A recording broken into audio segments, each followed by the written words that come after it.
how do we make decisions? To guide us through making better decisions, how we decide better together, we have Tobias Mende. Welcome to the stage, Tobias. Thank you.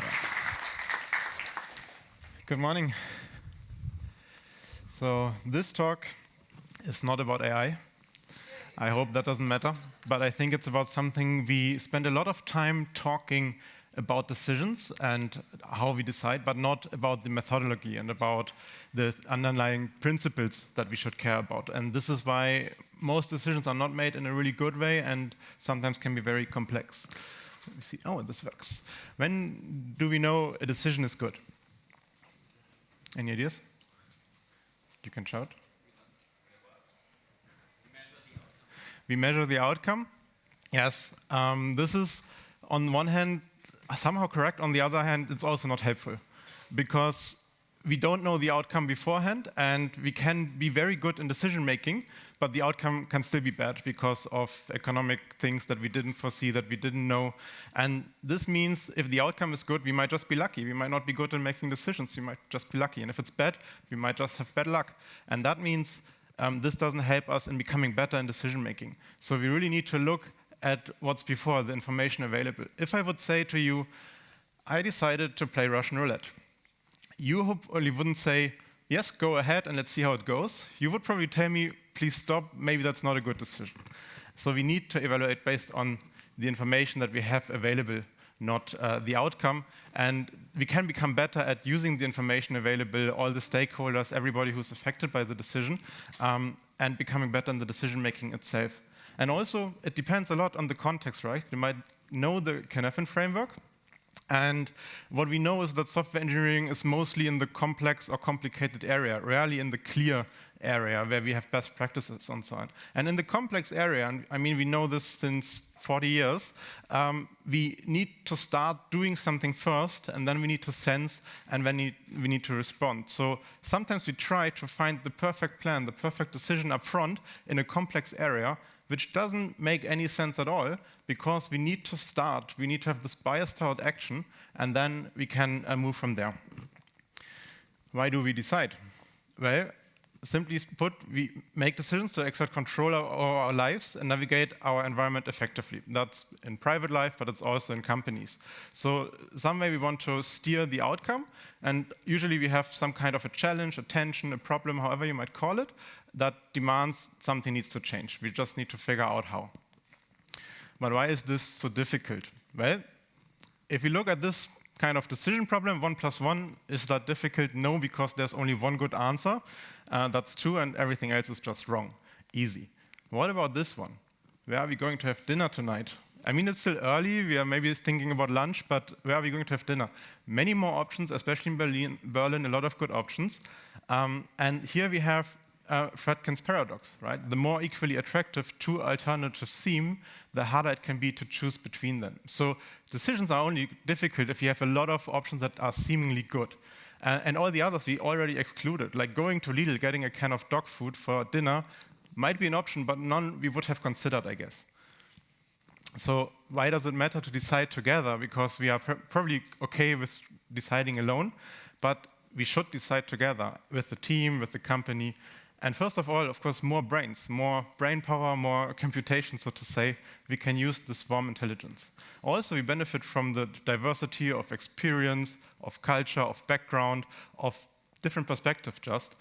And we can share the load, especially for CTOs and leaders. It can sometimes be hard because, okay, we are alone. We need to carry that decision alone. No, you don't. You can share it. And that also helps people to understand the decision. Why are we deciding like this? Why do we actually need to decide? And why are we going this way and not that way? And that helps people to commit. Because it's easy to make a decision, but it's much harder to have people follow that decision if you make that decision alone. And ultimately, deciding together leads to making the decision a success, and that's what this is all about. How do we make good decisions alone? I think you probably know that, so I will be quite fast here. You define your priorities, you gather information, you weigh your pros and cons, you consider alternatives, maybe decision metrics, you trust your instincts and do whatever you like, or you seek advice, but ultimately you make a decision. Easy, right? So, in other words, if you decide alone, you have a couple of options, and they all seem equally good Fredkin's paradox, right? Then you apply some algorithm for information, advice, instincts, and you end up with something like this. And then you know option A is the best. So we go with option A. Deciding as a group.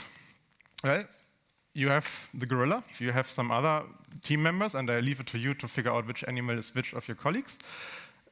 And they all have applied this. They have different values, different criteria, and they come up with different goodness levels. And now what? Where are we now? How can we make good decisions together? Well, we have a couple of options. Not all of them are good, but I want to give them to you, and you can see which of them you know and which of them you use in your company the most. For example, Hippo. Who knows Hippo? Exactly, highest paid person's opinion. And that's the default decision-making mode in most companies, I would say. And it's rarely the best because, well, they don't see everything, people don't understand it, people cannot follow through. Then we have loudest person wins, which doesn't need to be the highest person, also not really good, and it makes other people shut up, and then you don't benefit from the diversity. People at just point say, yeah, whatever, let them talk. Anyways. Sometimes you can go with decision by delegation, which is especially good when you have some person where you know they have a lot of experience and they are maybe a trusted peer, or when the consequences are quite low. So for example, in a retrospective, I could say in this retrospective, okay, you decide which topic we talk about first, after we collected all the topics, and you might decide for something that the group actually needs because you are part of the group. And then we can go forward. Or if it's not the right topic, we are done with it very quickly. So the implications of a wrong decision are also quite low. So this works quite well and can overcome a lot of discussion and voting and all of that. Then there's consensus, which means everybody agrees. And that's often in companies where people are more like, okay, we are a family, we are friends, and we want everybody to be happy with each other. And that works well if you have a small team and if that team is not too diverse. But if you have a bit bigger team, diverse teams, opinionated people, senior engineers, you end up talking a lot in circles, and you sometimes just don't find the perfect solution because not always the perfect solution exists, right? Sometimes there is just, we need to swallow a bitter pill. So consensus can become quite time-consuming and also frustrating, and that's when then usually leaders step in and say, we do option A. And then you are back to number one. Then we have consent, which is much better. It's nobody objects. So we have different options, and if nobody objects, an objection here doesn't mean I don't like this option. Objection really means this will cause our company harm, and this is how. Then we move forward. So we commit even if we don't completely agree with that, and that is usually much faster.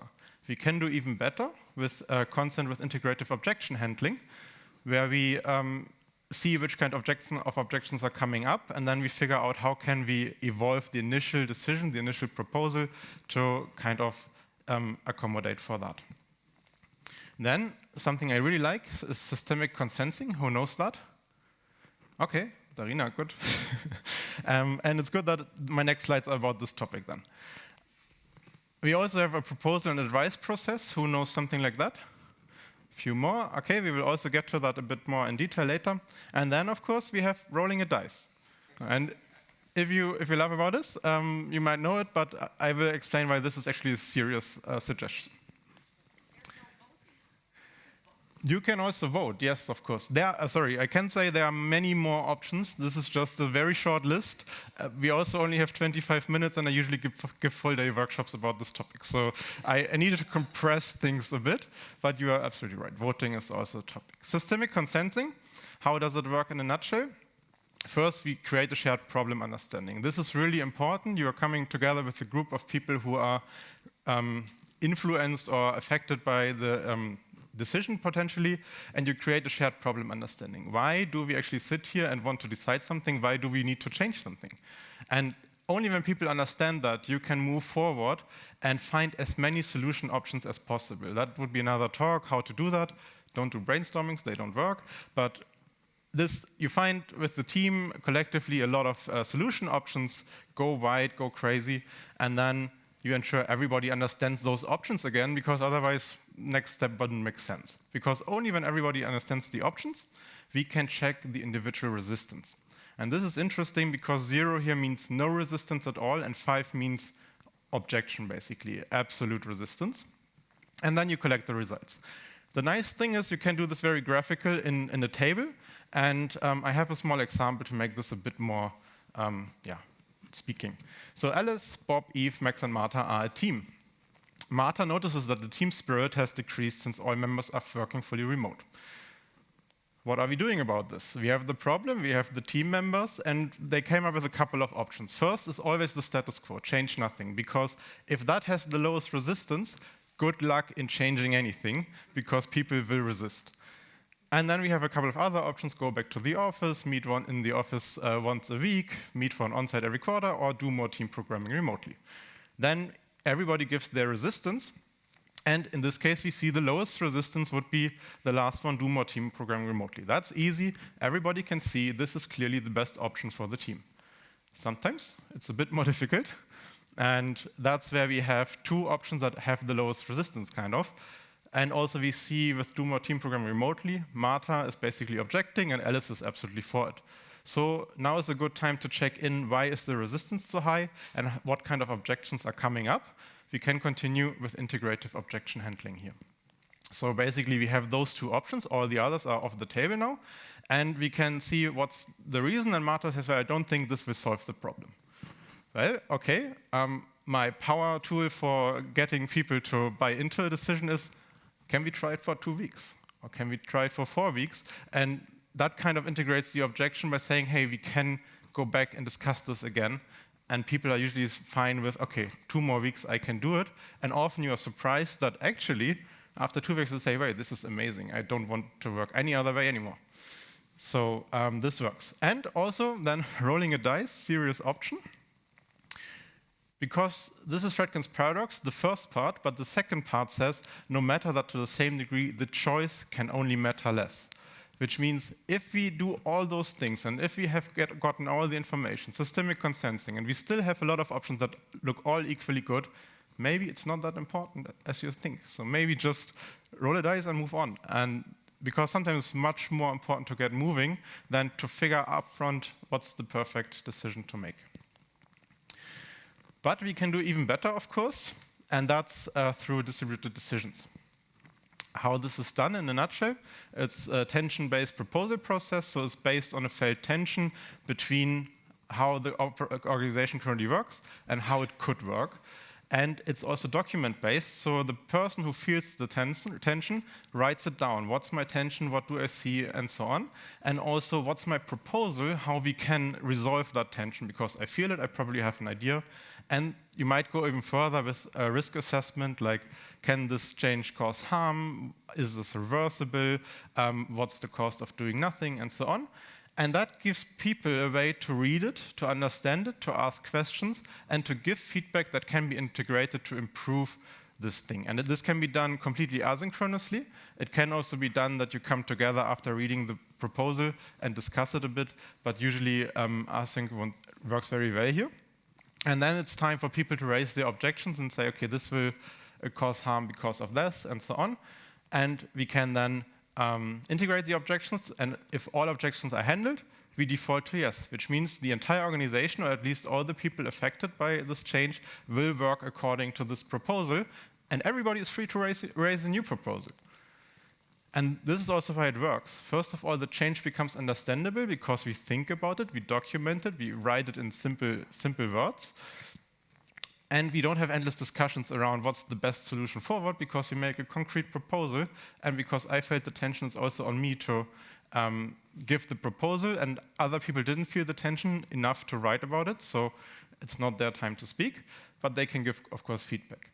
And it empowers everybody to start decisions and make also big decisions safely, because we can kind of dissolve those hierarchies through that. Because even a junior can say, well, I don't think we should give bonuses to sales teams. And then, of course, we might have caring circles and evolve that, and what does that mean, and so on. But you can start this discussion, no matter your position in the company. Also, the writing creates a lot of clarity for yourself, but also for others. And so, because it focuses on real tension, it makes sure that you are not just following the latest hype, like we should do this org model because this company is doing that. And also sometimes tensions just go away by writing about them because you realize actually, now that I write about it, it's actually not that important. Or somebody says, the reason why we are doing it this way is this. And then you say, okay, then it's actually good that we're doing this way. I thought there is a better way, but I don't see one. And maybe your tension is also resolved. And that leads also to acceptance of this process when everybody works according to it. All right, how do we make decisions easier?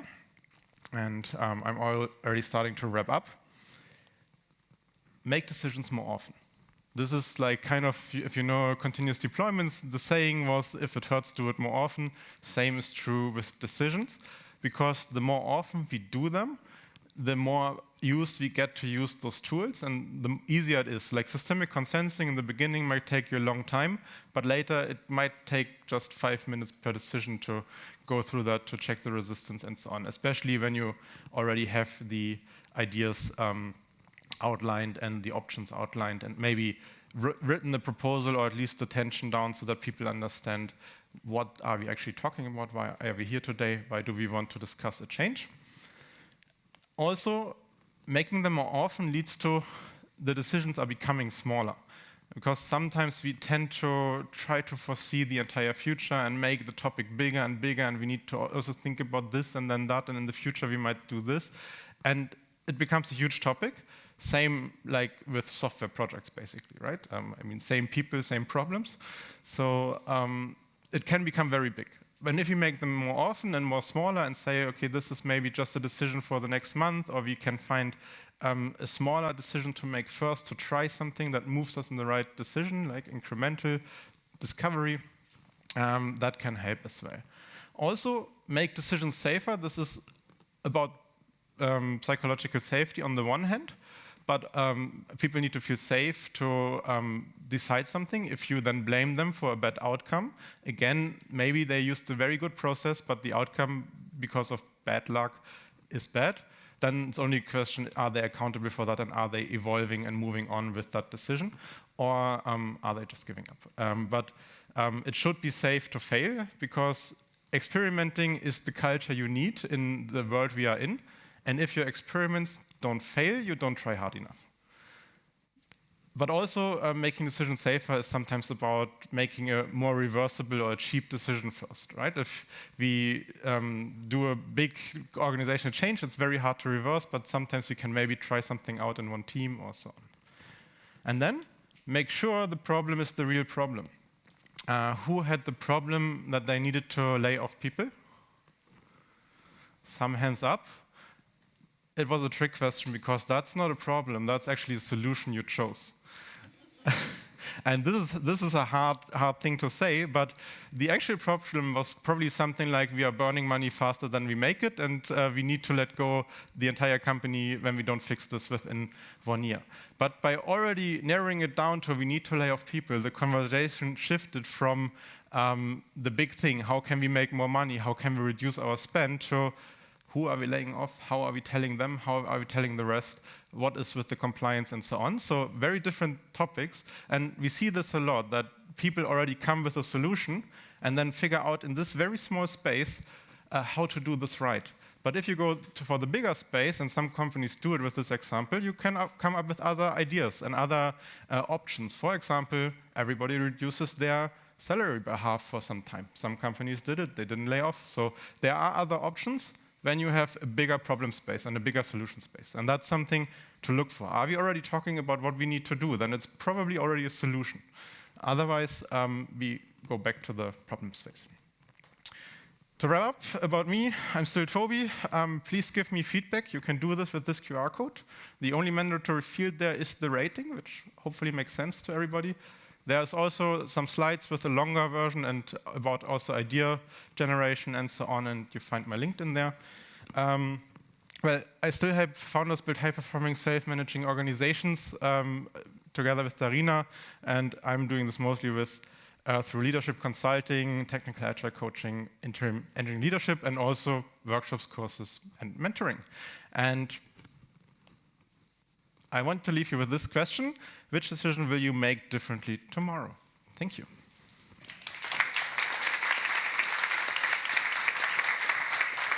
Thank you. Thank you, Tobias. We've definitely got some questions, so we'll jump straight in. So do you use ADR, architectural decision records, or log decisions that the team make? Awesome question, thank you. And yes, basically the advice process, this proposal process, I call it architecture decision records for the organization. So architecture decision records are more often about the technology, the tech stack, and so on. And this is really great to have. I definitely recommend that. And the idea of the advice process and the proposals is to bring that kind of to the organizational changes as well. And yeah, we definitely log the decisions because this decision log helps to understand why is the company working the way it works. And when I want to do a change or propose a change or understand why are we doing this, I can go back to what we have documented there. Next one, how do you handle reversing decisions in retrospectives, etc.? I think that means, for example, in retrospectives, etc. So you mean undoing a previous decision? Maybe a bad decision. Yeah, I mean, it's in a sense an undoing, it's just a new decision then for me, that I would say, okay, we tried this as an experiment, I keep track of the experiments, and also it's important if we say we try something for 2 weeks, don't just silently keep it forever, but bring it up again after 2 weeks and say, hey, check in.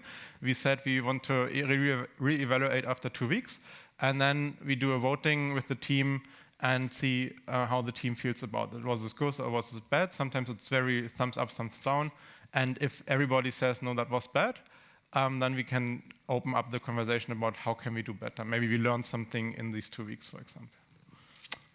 And the next one would be, how do I roll out tension-based proposals in my team? It depends on your position. I assume CTO, which makes sense. And here it's very important that we make clear what's the scope of this tension-based proposal process, because ideally the entire company, including the CEO, follows that, which also means the CEO doesn't make decisions without this process. So that's a radical change, but it might be possible to try it in a team first. And I do this usually by start writing proposals and sharing them with the team and saying, here, this is what I see, this is how we should work about it, and encourage other people in the team to also try this process, because they see then, okay, this works, this is nice, it makes sense. And they usually adopt that and copy that, and then we can evolve the scope. But it's very important that you don't make decisions through this process outside of the scope of the people that are using this process. We had an example in one company where actually this example get rid of sales bonus for salespeople. Was something an engineer brought up. The problem was the salespeople were not checking the proposals. So good luck then changing something. It's very important that the people that are affected by a decision are involved in the process. Talking about decisions then, how many decisions did your team solve by dice? Too many to count. But also it's kind of the last resort. Like I wouldn't just always okay, we have a decision to make. Yeah, I have the right tool for that. And then go with an option. It's more like when you have options that are equally good and you really are stuck, instead of the leader stepping in and saying, okay, then we do this, which again feels like overruling the team. The team can agree on, let's just then give it to the chance and do something. So the next one, we've addressed the objections, but it's not always clear when a decision is actually made. Do we need an owner and or a deadline to finalize things? So with the proposal process, what we are usually doing is that we say this is in this awaiting feedback or like objection stage for 2 weeks, for example. It depends on the proposal. If it's something very small and you have all the people on board, maybe a day is enough. But if it's something big, a big organizational change, and everybody is currently on vacation, you probably want to give it a longer time. And then it's for the tension holder, the person who raised this proposal, to follow through with it. So they say, after 2 weeks, it's going to yes, default to yes, and we all work about this. So you have 2 weeks to raise your objection. And then they follow through and write an update to Slack, for example, say, hey, this proposal is now in effect. From now, we work like this. Good stuff. Well, Tobias, thank you for that talk. And thank you, everyone, for your questions. Thank you.